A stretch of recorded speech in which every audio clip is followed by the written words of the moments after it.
Good morning बच्चों, मैं सुभाष सैनी अजीतगढ़ से। आज हम क्लास 8 पार्ट फर्स्ट ध्वनि के क्वेश्चन आंसर लेके आए हैं। देखो बच्चों, हमारा फर्स्ट क्वेश्चन है, कवि को ऐसा विश्वास क्यों है कि उसका अंत अभी नहीं होगा। देखो बच्चों इसका आंसर, कवि को ऐसा विश्वास इसलिए है क्योंकि अभी उसके मन में नया जोश व उमंग है। उसे अभी काफ़ी नवीन कार्य करने हैं। वह युवा पीढ़ी को आलस्य की दशा से उबारना चाहते हैं। वह युवा पीढ़ी को कौन सी दशा से उबारना चाहते हैं? आलस्य की दशा से। देखो बच्चा, अपना सेकंड क्वेश्चन है, फूलों को अनंत तक विकसित करने के लिए कवि कौन कौन सा प्रयास करता है। देखो बच्चों आंसर हमारा, फूलों को अनंत तक विकसित करने के लिए कवि उन्हें कलियों की स्थिति से निकालकर खिले फूल बनाना चाहता है। कवि का मानना है कि उसके जीवन में वसंत आया हुआ है, इसलिए वह कलियों को हाथों के वासंती स्पर्श से खिला देगा। वह फूलों की आँखों से आलस्य हटाकर उन्हें चुस्त व जागरूक करना तथा अपने नवजीवन के अमृत से सींचना चाहता है। चलो बच्चों, हमारा नेक्स्ट क्वेश्चन है 3 नंबर। देखो, पुष्पों की तंद्रा और आलस्य दूर हटाने के लिए क्या करना चाहता है। कि कवि पुष्पों की तंद्रा व आलस्य दूर हटाने के लिए क्या करना चाहता है। देखो बच्चों इसका आंसर है, कवि पुष्पों की तंद्रा और आलस्य दूर हटाने के लिए उन पर अपना कोमल हाथ फेरकर उन्हें जगाना चाहता है। वह उन्हें चुस्त, प्राणवान, आभावान व पुष्पित करना चाहता है ताकि वे वसंत के सौंदर्य को और भी मनोहर बना दे। कवि नींद में पड़े युवकों को प्रेरित करके उनमें नए उत्कर्ष के स्वप्न जगा देगा, उनका आलस्य दूर भगा देगा तथा वह उनमें नए उत्साह का संचार करना चाहता है। चलो बच्चों, अपना नेक्स्ट क्वेश्चन है फोर्थ, वसंत को ऋतुराज क्यों कहा जाता है। आपस में चर्चा कीजिए। देखो बच्चों इसका आंसर होगा, वसंत को ऋतुराज कहा जाता है क्योंकि यह सभी ऋतुओं का राजा है। इस ऋतु में प्रकृति पूरे यौवन में होती है, मतलब युवा अवस्था में होती है। इस ऋतु के आने पर सर्दी कम हो जाती है, मौसम सुहावना हो जाता है। इस समय पंचतत्व अपना प्रकोप छोड़कर सुहावने रूप में प्रकट होते हैं। पंचतत्व, देखो तो पंचतत्व क्या होते हैं? जल, वायु, धरती, आकाश और अग्नि सभी अपना मोहक रूप दिखाते हैं।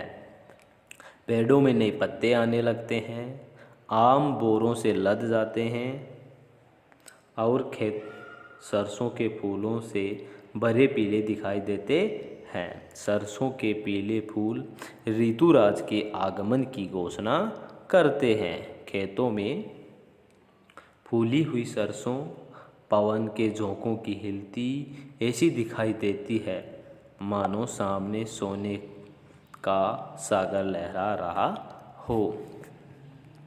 कोयल पंचम स्वर में गाती है और सभी को कुहू कुहू की आवाज़ से मंत्रमुग्ध कर देती है। इस ऋतु में उसकी छटा देखते ही मिलती है। इस ऋतु में कई प्रमुख त्यौहार मनाए जाते हैं, जैसे वसंत पंचमी, महाशिवरात्रि, होली आदि। देखो बच्चों, मतलब नेक्स्ट क्वेश्चन है, वसंत ऋतु के आने वाले त्योहारों के विषय में जानकारी एकत्र कीजिए और किसी एक त्योहार पर क्या लिखिए? निबंध लिखिए। देखो बच्चों, हमारा आंसर है, बसंत ऋतु का समय फाल्गुन, चैत, वैशाख माह के आरंभिक दिनों अर्थात मार्च अप्रैल होता है। इसकी अवधि लगभग 2 महीने होती है। वसंत ऋतु में कई त्यौहार मनाए जाते हैं, जैसे बसंत पंचमी, महाशिवरात्रि, होली आदि।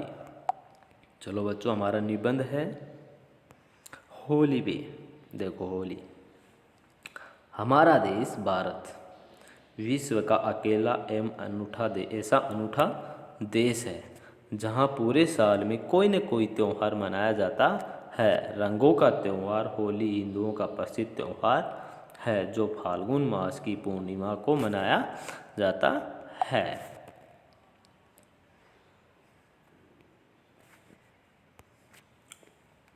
यह त्यौहार रंग और उमंग का अनुपम त्यौहार है।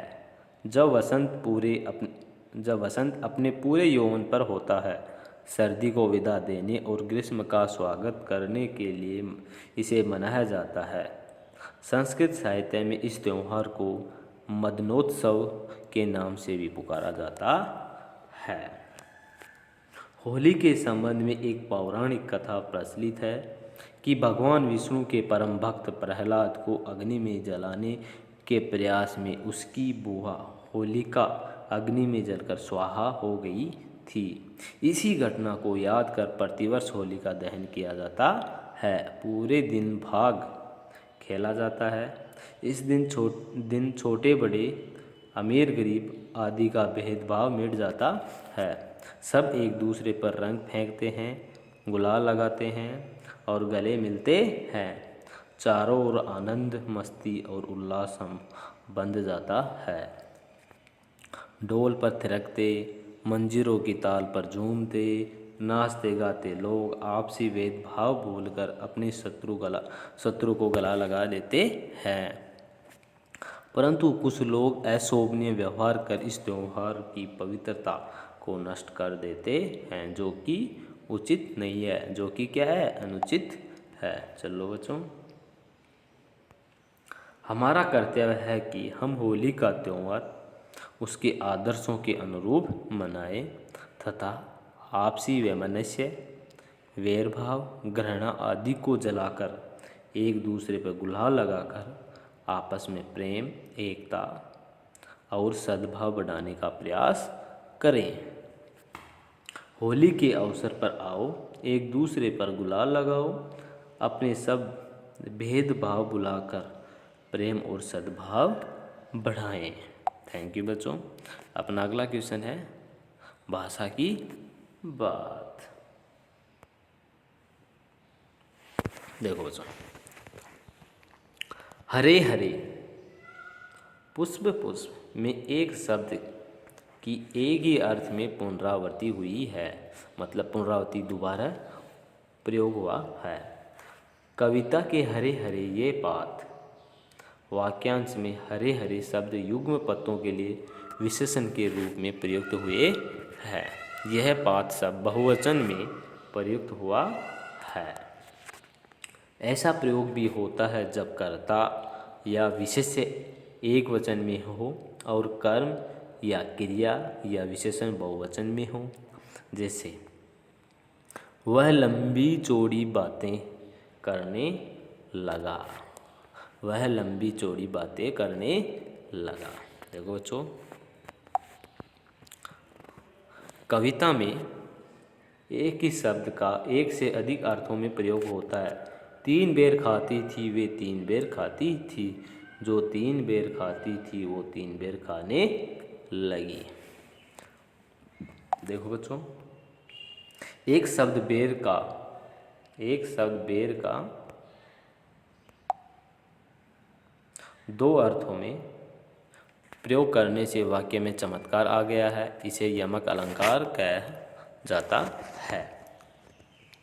कभी कभी उच्चारण की समानता से शब्दों की पुनरावृत्ति का आभास होता है, जबकि दोनों 2 प्रकार के शब्द होते हैं, जैसे मन का या मन का, मन का या मन का।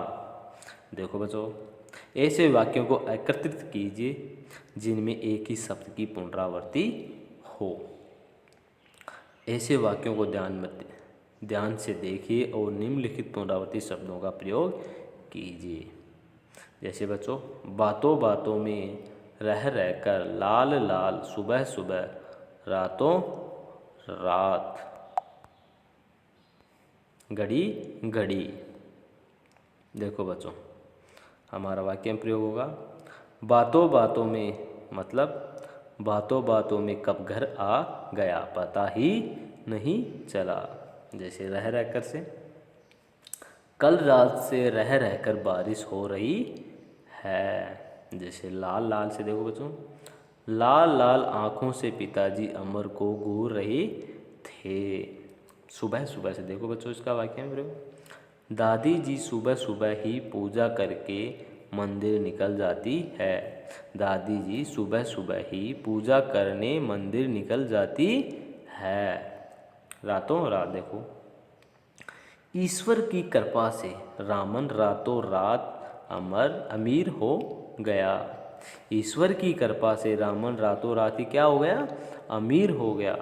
देखो बच्चों, घड़ी घड़ी, घड़ी घड़ी शिक्षक उसे पढ़ाई में ध्यान लगाने के लिए टोकते रहते हैं। थैंक यू बच्चों, हमारा चैप्टर यहीं कंप्लीट होता है।